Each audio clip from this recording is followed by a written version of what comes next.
Look at your hands right now, before you do anything else. 10 small plates at the tips of your fingers, each one no larger than a postage stamp. Most people see cosmetics. Maybe a chipped edge, a hangnail, something to file before the weekend. I see diagnosis. In 15 years of clinical practice, I have watched serious, life-altering disease announce itself on fingernails months and sometimes years before a single symptom appeared anywhere else in the body. Cardiovascular disease, liver failure, autoimmune destruction, fungal infection progressing towards sepsis, thyroid dysfunction dismantling metabolism quietly, invisibly, while the person whose hands they were attributed every symptom to aging and kept moving. The nails are not decoration. They are a window, and what they show, when you know how to read them, is a detailed map of what is happening inside organ systems you cannot see and cannot feel until the damage has already accumulated to a level that changes your options significantly. What I am about to show you is not folk medicine. It is not internet speculation. The relationship between nail morphology and systemic disease is documented in peer-reviewed dermatological and internal medicine literature going back more than a century. Physicians are trained to observe these signs. Most simply, do not have the 12 minutes in an appointment to walk you through what they are looking at and what it means. So you leave not knowing, and the signs continue developing unread on the ends of your fingers. Subscribe this channel right now and hit that notification bell. We are building this channel on one principle. Everything your body is trying to tell you deserves a complete translation. Every subscriber moves us closer to reaching the people who need this information before it becomes urgent. I need you to have good light for what follows. Move near a window or turn on an overhead light. Hold both hands in front of you, palms down, fingers extended. We are going to examine 7 specific signs, and by the time this video concludes, you will understand not only what each sign indicates, but the precise physiological mechanism producing it, why conventional medicine consistently misses or minimizes it, and what you can do in response.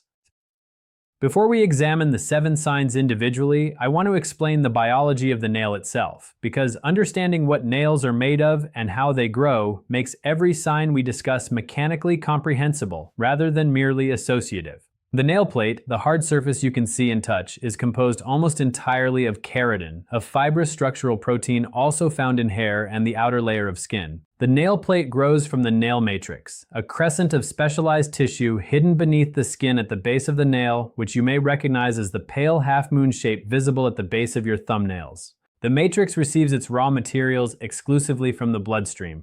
Every protein, every mineral, every micronutrient incorporated into the growing nail plate arrives through the capillaries supplying the matrix tissue. This is the fundamental reason nails reflect systemic health so accurately. The nail matrix is a highly metabolically active tissue. It requires consistent delivery of specific nutrients and oxygen. It is acutely sensitive to circulatory changes, inflammatory signaling, hormonal fluctuation, and nutritional disruption. When any of these inputs changes, the nail matrix changes its output. The result is encoded in the nail plate itself as it grows outward from the matrix at a rate of approximately 3 millimeters per month.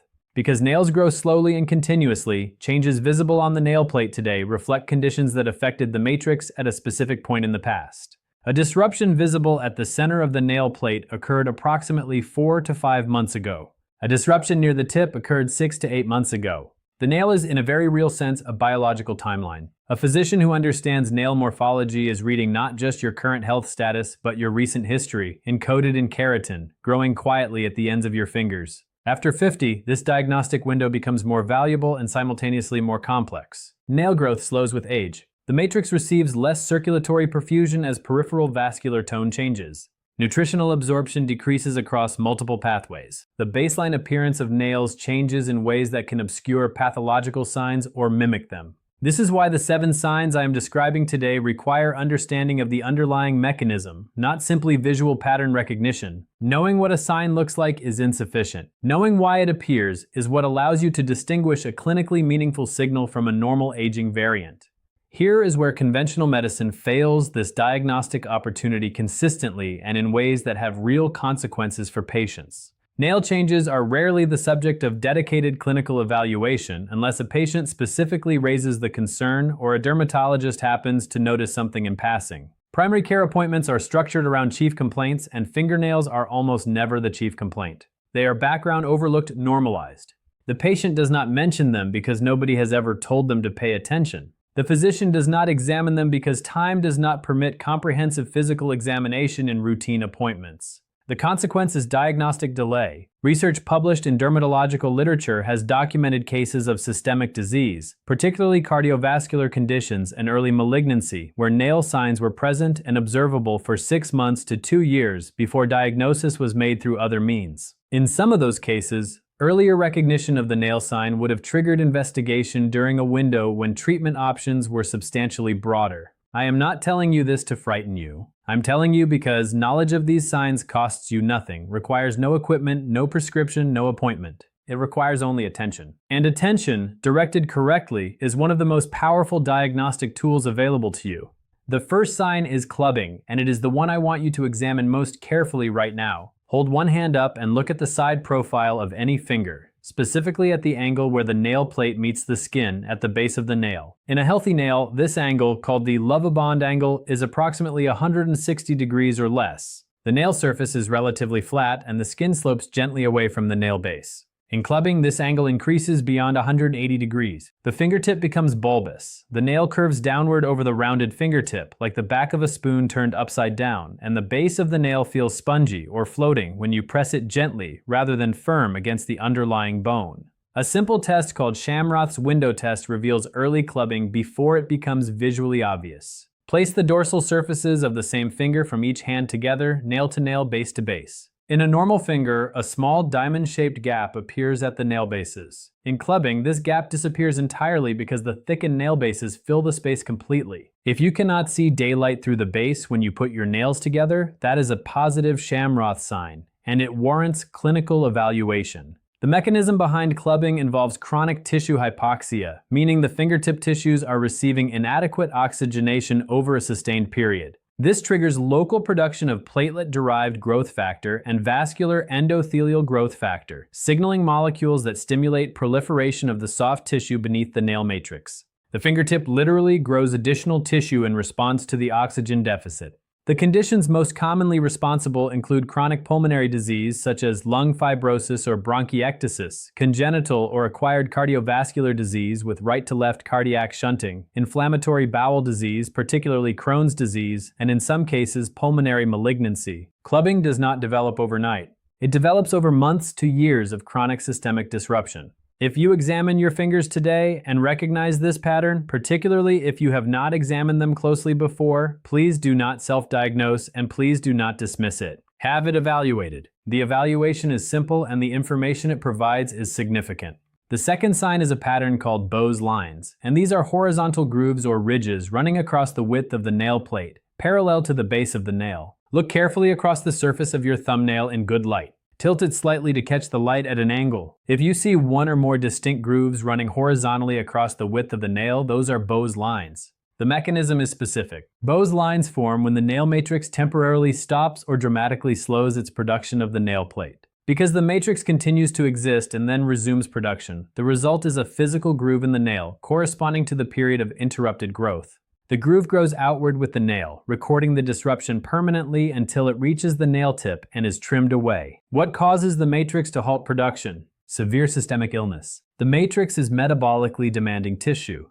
When the body redirects resources to manage an acute crisis, matrix activity is reduced as a non-essential function. High fever sustained over several days, major surgery, severe nutritional deficiency, chemotherapy, significant psychological trauma producing acute physiological stress response, and acute uncontrolled diabetes can all produce Bowes lines. Because nails grow at approximately 3 millimeters per month, you can estimate when the causative event occurred by measuring the distance of the groove from the nail base. A groove 6 millimeters from the base occurred approximately 2 months ago. If you see multiple parallel Bowes lines on multiple fingers, that pattern suggests repeated episodes of systemic stress rather than a single event. This is clinically significant and deserves investigation, particularly if you cannot readily identify the causative illness for each groove.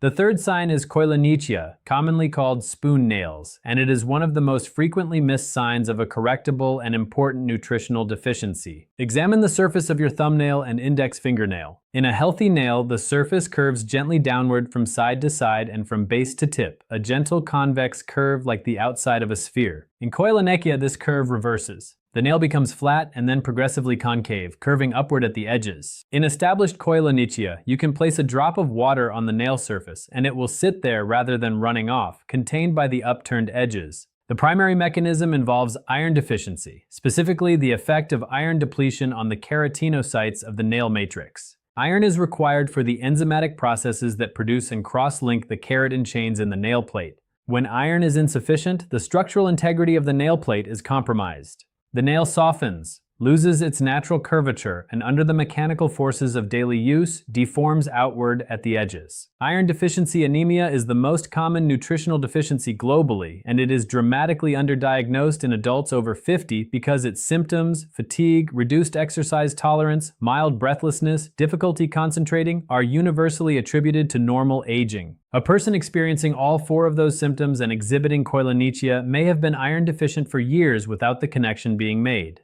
I want to be precise here. Koilonychia is not exclusively caused by iron deficiency. Hypothyroidism, hemochromatosis, which is iron overload rather than deficiency, and Raynaud's phenomenon can produce similar morphological changes. This is why the sign requires clinical correlation rather than self-treatment.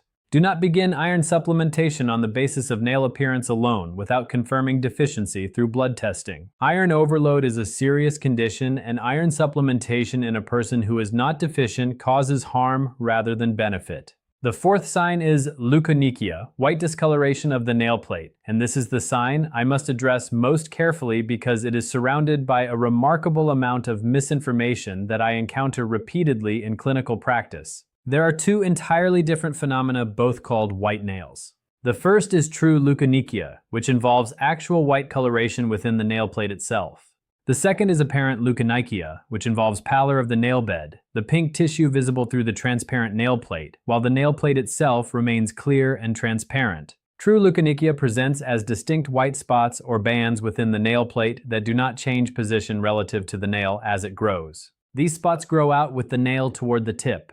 Research published in the British Journal of Dermatology has definitively established that these white spots within the nail plate are caused by minor trauma to the nail matrix, typically repeated small impacts or pressures, and are not related to calcium deficiency, zinc deficiency, or any nutritional factor, despite this myth persisting with extraordinary tenacity. Apparent leukonychia, where the nail plate appears white because the nail bed beneath it has lost its normal pink color, is an entirely different matter and clinically significant. Terry's nails, a pattern in which the proximal 2/3 of the nail bed appear white or pale while a narrow band of normal pink or brown coloration remains at the tip, have been associated in peer-reviewed literature with hepatic cirrhosis, congestive heart failure, and type 2 diabetes in adults over 50. The mechanism involves reduced vascularity in the nail bed associated with the physiological changes of these conditions. Hold your thumbnail and press it gently against a firm surface. Release the pressure and observe how quickly the pink color returns. Normal capillary refill time is less than 2 seconds. If it takes 3 seconds or longer for color to return, that prolonged refill time indicates reduced peripheral perfusion and deserves evaluation in the context of your cardiovascular health. The fifth sign is onycholysis, the separation of the nail plate from the nail bed beginning at the tip and progressing toward the base. Look at the tips of your nails now. If you see an area where the nail is no longer adhered to the skin beneath it, appearing white or yellowish at the tip because air has entered the space between nail and nail bed, that is onycholysis. The most common cause is trauma, and if you have recently caught a nail on something, submerged your hands repeatedly in water and then dried them, or used your nails as tools, that mechanical explanation is most likely. But an onycholysis that develops without obvious traumatic cause, particularly when it affects multiple nails symmetrically, is a known sign of thyroid dysfunction, specifically hyperthyroidism. The mechanism involves thyroid hormone's direct effect on the rate of nail cell turnover and the adhesive proteins connecting the nail plate to the nail bed. Psoriasis produces onycholysis through a different mechanism, involving inflammatory disruption of the nail bed epithelium. Psoriatic nail changes, which include onycholysis, nail pitting, and a distinctive yellowish-brown discoloration called oil drop dyschromia, are present in approximately 80% of people with psoriatic arthritis and often precede joint symptoms by years. If you have developed unexplained joint stiffness alongside nail changes of this pattern, that combination deserves rheumatological evaluation. The sixth sign is a color change I want you to examine carefully. a dark streak running vertically along the nail plate from base to tip, called melanonychia. This sign requires your most careful attention and the clearest possible distinction between its benign and serious manifestations. Longitudinal brown or black streaks running the length of the nail are extremely common in individuals with darker skin tones, where they represent activation of melanocytes, the pigment-producing cells in the nail matrix, and are entirely benign. In individuals with lighter skin tones where this pattern is less expected, or in any individual where a previously absent streak appears, changes in width, darkens, or develops irregular borders, the clinical significance changes substantially. A dark vertical streak in a nail that meets the following criteria requires dermatological evaluation without delay. The streak has appeared in an adult where it was previously absent, the streak is widening at the base, the pigmentation extends onto the skin of the nail fold surrounding the nail base in a pattern called Hutchinson's sign, or the streak is irregular in color with alternating darker and lighter areas within the band. These features describe the presentation pattern of subungual melanoma, a form of malignant melanoma arising beneath the nail. Subungual melanoma is rare but carries a significantly worse prognosis than cutaneous melanoma because it is consistently diagnosed late. The nail conceals it. People assume the discoloration is a bruise or a cosmetic variation. They wait. The window narrows. I am not telling you that every dark streak under a nail is malignant. The overwhelming majority are benign. I am telling you that the features I described represent the criteria that distinguish a streak requiring evaluation from one that does not, and that this evaluation is a simple dermatological appointment that takes less time than this video. The seventh sign is chronic paronychia, persistent inflammation of the tissue surrounding the nail border, and it is the sign most consistently dismissed as a minor nuisance when it is in fact a meaningful systemic signal in a specific population. Look at the skin immediately surrounding your nails, the nail fold tissue that frames each nail on both sides and at the base. In healthy tissue, this skin is smooth, adhered tightly to the nail plate, and free of swelling or discoloration. In paronychia, this tissue is red, swollen, potentially painful, and may show signs of moisture retention or maceration. Acute paronychia caused by bacterial infection following a specific injury or hangnail is a straightforward clinical problem.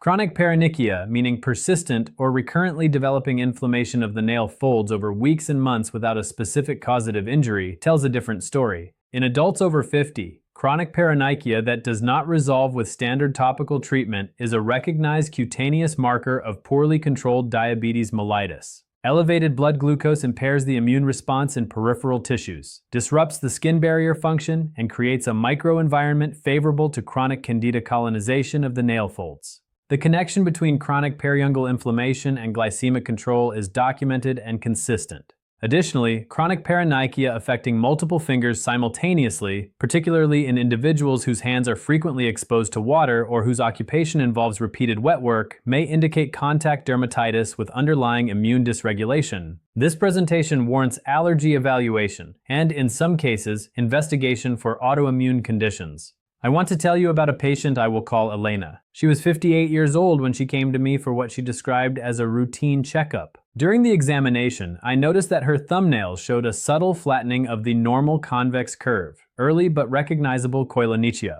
When I asked her about it, she looked surprised and said she had not noticed. She mentioned that she had been unusually tired for the past 8 months, that she had reduced her morning walks because she became breathless more quickly than before, and that she had difficulty concentrating at work in the afternoons. Every one of those symptoms had been attributed by her to a demanding work period and by her previous physician to perimenopause and age-related change. Her nails told a different story. Blood testing confirmed severe iron deficiency anemia with a hemoglobin of 9, 2 grams per deciliter, well below the normal threshold of 12. Further investigation identified the source of her iron loss, which required specific treatment beyond supplementation alone. Within 12 weeks of appropriate treatment, her hemoglobin had normalized, her nail morphology had begun reverting toward normal as new nail growth from a nutritionally replete matrix replaced the deformed plate, and she described feeling, in her own words, like herself again for the first time in nearly a year. The diagnosis was encoded in her nails for months before anyone read it. Here is your action protocol, organized into immediate steps and ongoing monitoring practices. Today in Good Light, examine all 10 fingernails systematically using the criteria I have described. Check for the angle change of clubbing using Shamroth's window test. Look for horizontal grooves indicating Bowes lines. Examine the curvature for the concave reversal of koilonychia. Assess the nail bed color and capillary refill time. Check the nail tips for separation indicating onycholysis. Examine for any vertical dark streaks and apply the criteria distinguishing benign from concerning presentations. Assess the surrounding nail fold tissue for chronic inflammation. If you identify any of the concerning signs described today, specifically clubbing, Bowes lines appearing without an identifiable causative illness, apparent white nails affecting the nail bed, dark vertical streaks with the features I described, or koilonychia, schedule a physician appointment within the next 2 weeks and specifically mention the nail finding as your reason for attending. Do not present the appointment as a general checkup. Name the finding. Say, I have noticed a change in my nail appearance that I want evaluated. This directs clinical attention appropriately. If you are currently on medications for thyroid conditions, autoimmune disease, or cardiovascular conditions, be aware that some of these medications directly affect nail appearance as a side effect. Discuss any new nail changes with your prescribing physician rather than attributing them automatically to medication effects without verification. Nutritionally, if you do not already do so, ensure your diet includes adequate iron from both animal and plant sources. Animal sources include red meat, liver, and dark poultry meat. Plant sources include lentils, dark leafy greens, particularly spinach and Swiss chard, and pumpkin seeds. Pair plant iron sources with a small amount of vitamin C, a squeeze of lemon or a portion of bell pepper to enhance non-heme iron absorption by as much as 3 to 4 times. If you eat red meat less than twice per week and consume no organ meat, consider discussing iron status testing with your physician at your next appointment regardless of whether you see nail changes. Maintain consistent nail hygiene that supports rather than disrupts the nail fold integrity. Avoid cutting the cuticle, the thin band of tissue at the nail base that seals the nail fold against moisture and pathogens. Pushing or removing this tissue eliminates a protective barrier and increases susceptibility to both infection and inflammatory paronychia. Keep nails trimmed to a length that prevents them functioning as levers during daily activity, reducing the mechanical stress on the nail matrix that produces benign true leukonychia spots. What I want to leave you with is the understanding that attention costs nothing. The 7 signs I have described today are visible, readable, and informative. They do not require a laboratory. They do not require an appointment. They require 2 minutes and adequate light. Your body is communicating with you constantly through systems far more sophisticated than most people are ever taught to recognize. The nails are one of those systems. They have been growing quietly at the ends of your fingers your entire life, encoding the history of your internal health in keratin and color and curvature, waiting for you to learn the language. Now you speak it. How old are you? Write it in the comments right now. I want to know which age groups are watching this video because it shapes every content decision I make going forward. Whether you are 52 or 78, your age matters to what comes next. If someone you love has been dismissing changes in their nails as cosmetic, unimportant, too minor to mention, send them this video. You may have just given them the prompt that changes the trajectory of something important.